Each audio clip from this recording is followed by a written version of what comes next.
I'm Adnan Gandhi from Core Gym at Runway Pakistan Studio in Karachi, and I'm gonna spill my guts and tell them everything I know. Yeah, I'm looking forward to that. All right, good stuff. Let's get going. Okay. So to start off with, how has the vision of Core evolved from day one till today? So Core actually was the vision of our founder, my business partner, Shima Sultan. So she had this vision to start a gym, and she started off with a female women's only studio in KDA Tipu Sultan area, and the evolution started there. So her ambition was to start there, see how it goes and see how it expands. I'm actually Shima's in-law. Okay. Long connection. Yeah. Long connection. Let's just say we're both family and we're friends. So back then I was living in New York, and when me and my wife were visiting Karachi,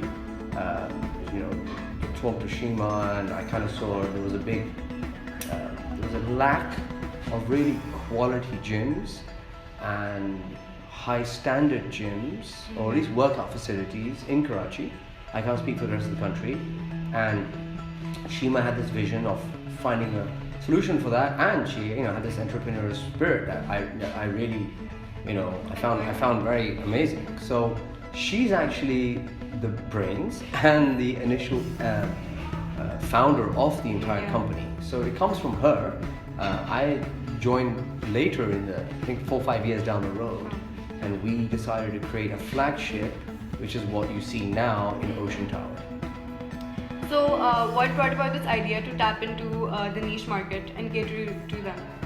Yeah, that's it's ironic you say that, right? It was in 2014, 2013 when we had this idea to create a flagship kind of location, or a big location.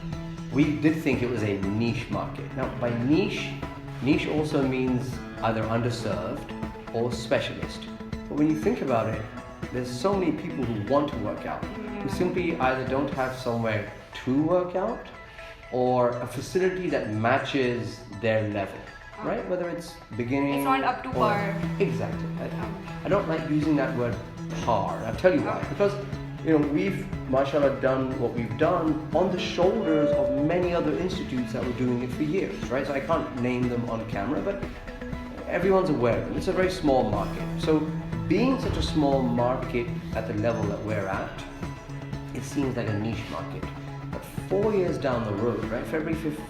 2019 will be the 4th year anniversary for Core.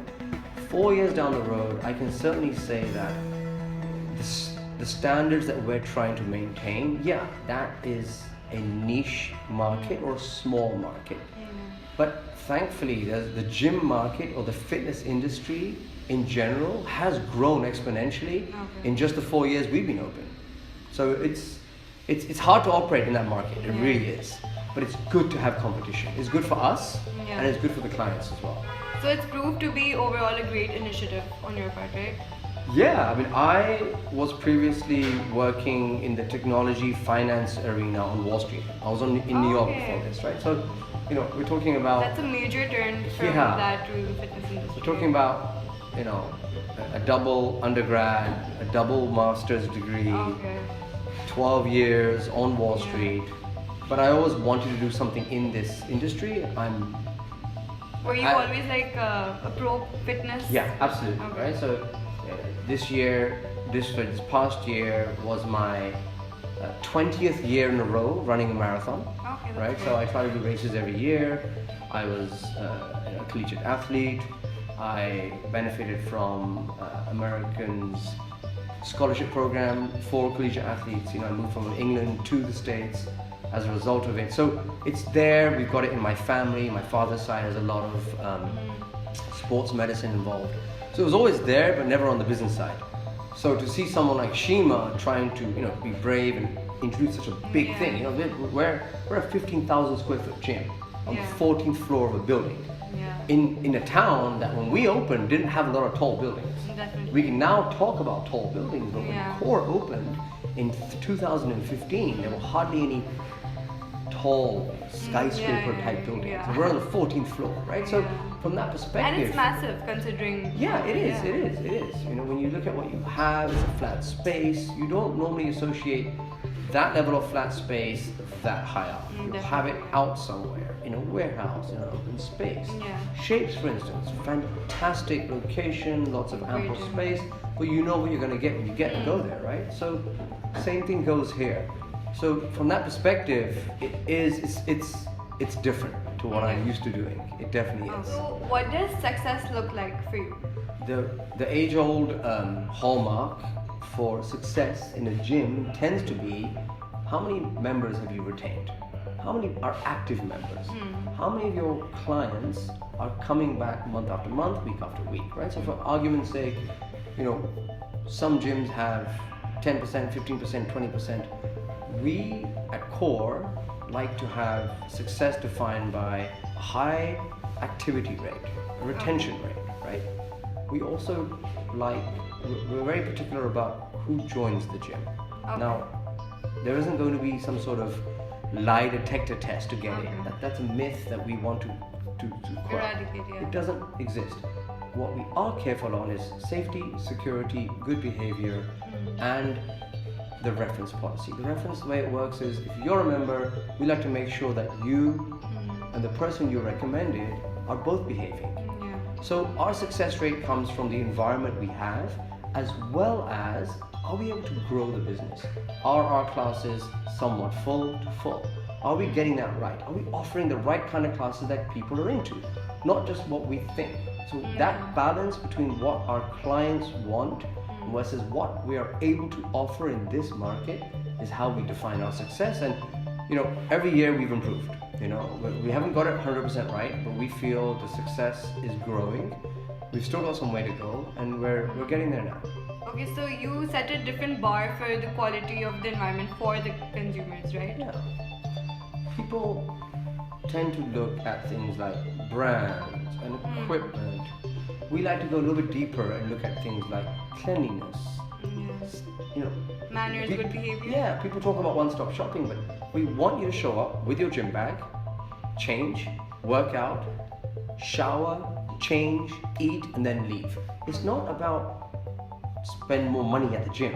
It's more, the more time you're not traveling and doing the other things, the more time you can spend on your fitness at our facility. That extra 5 minutes that you spend going home to shower and change to go to work, you can spend it working out. Because we're giving you a shower or a cafe as good as anything you can get at home. So that is something that we try to push, and we try to make sure that the first customer and the last customer have the same experience. Walk in at 8 o'clock in the morning or walk in at 8:45 at night, you should have that same experience. So tell me about an accomplishment which has shaped your career. So one of the things that I didn't expect to happen, was the sheer success rate of my cycling class. So we have an indoor cycling class, right? So when we kicked off the cycling class, we had the only spinning certified instructors. We were teaching it according to that. I have a dual certification from a company called Schwinn, as well as spinning.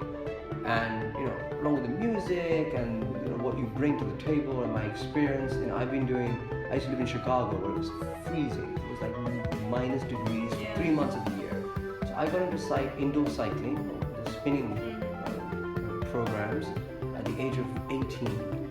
Right? I'm 42 right now. 42, 18. Many years, right? And I'm talking about almost 3 to 4 days a week for 20 odd years. So as a client of this product, I try to bring what I liked about it, how I saw it grow to the table, to the 20 to 23 people that come to my class. And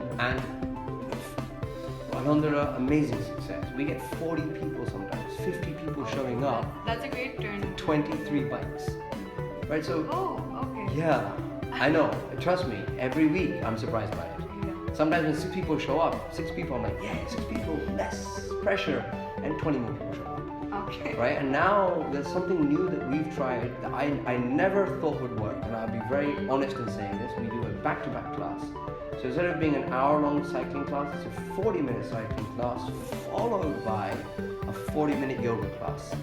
So in this market where you can barely get people to run for more than an hour, we're And teaching exercise so much. we're teaching a 90-minute class of two of the most difficult concepts: indoor cycling with intensity, and then intense yoga, taught by a Nepal certified instructor, and phenomenal success.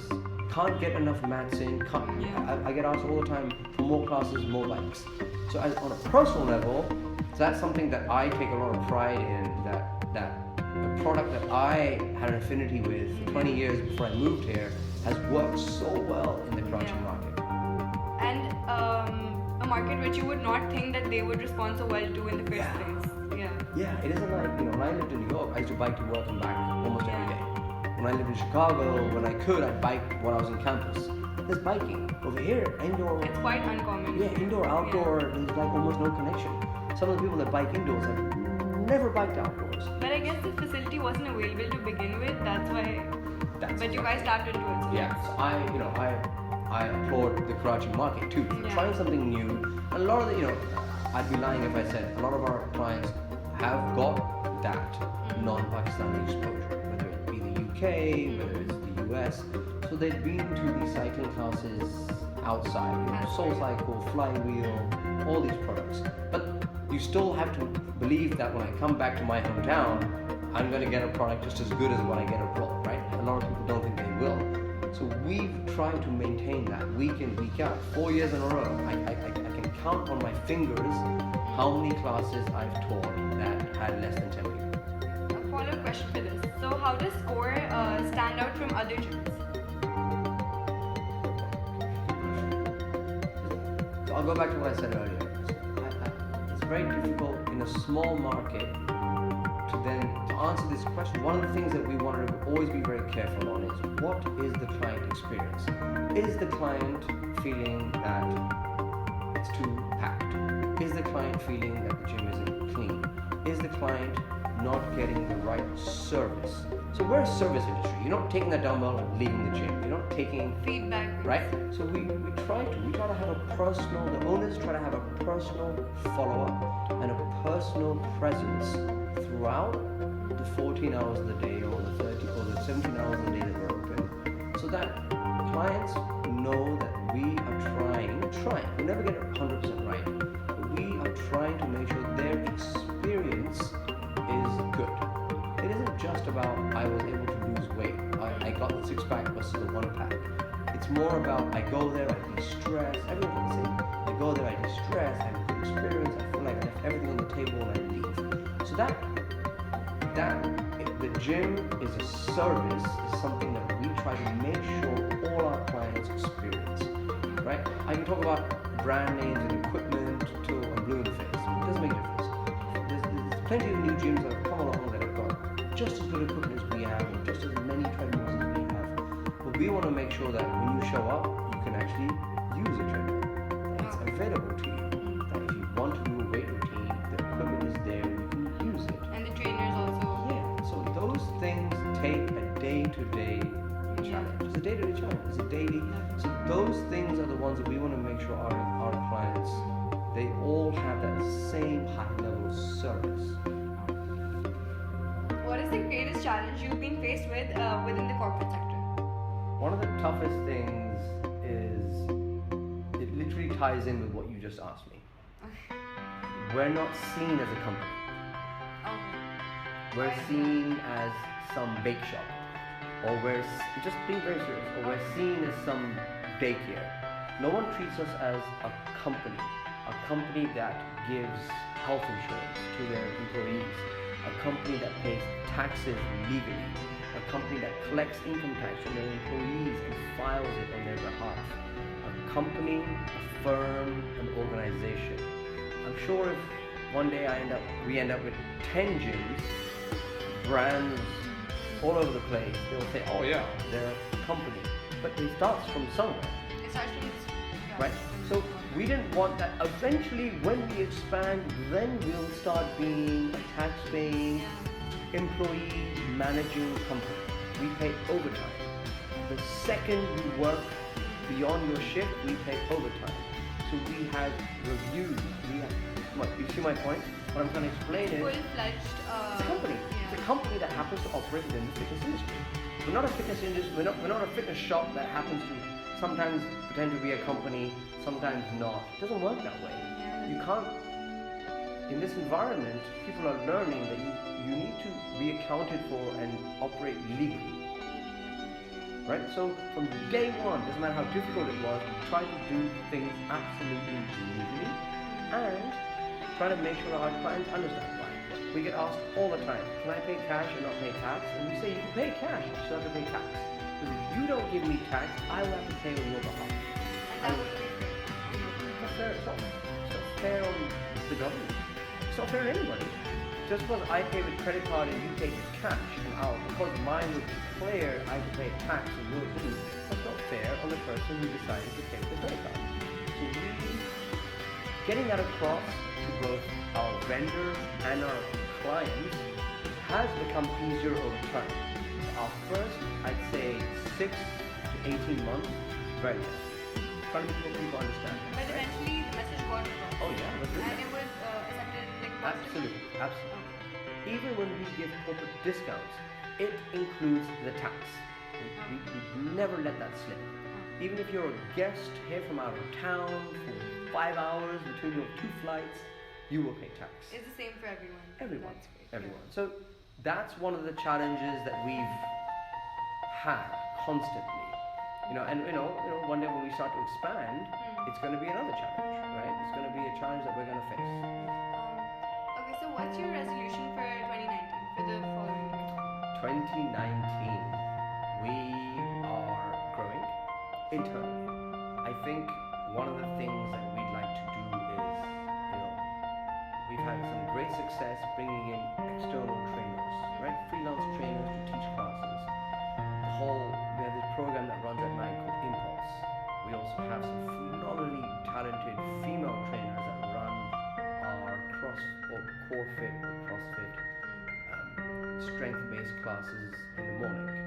We really want to try to get the message out there that core is more than just a gym. We're a studio too. We have, like I said, we have the country's only spinning certified trainers within actual indoor cycles that are used internationally. They're built to the international standard, used in other indoor cycling institutes all over the world.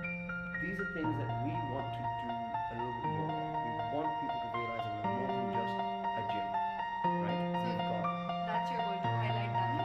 I think it's all parts of our businesses have to grow, right? Whether it's the cafe, whether it's the cycling studio, whether it's the yoga practice. But one of the areas that we definitely would like to see a little bit more push on, the thing we want to create more awareness on is our studio space. Because you can't teach a class if you don't certify, if you aren't knowledgeable, and you can't motivate. I can motivate you to train with me. I can motivate you right now. Even if you don't like me, I can motivate you. Can I motivate 18 people? That's a tough one. Right? In all likelihood, I'll motivate 9 of them easily. The other 9 are my real challenge. Right? And then you have to deliver results. You can't have 18 people walk out and a month later go, nothing happened. Why are we doing this? Right? But we've worked hard at those trainers. We've worked hard at those facilities, at that equipment. We're constantly adding equipment and updating equipment in that space. So I think it's something that is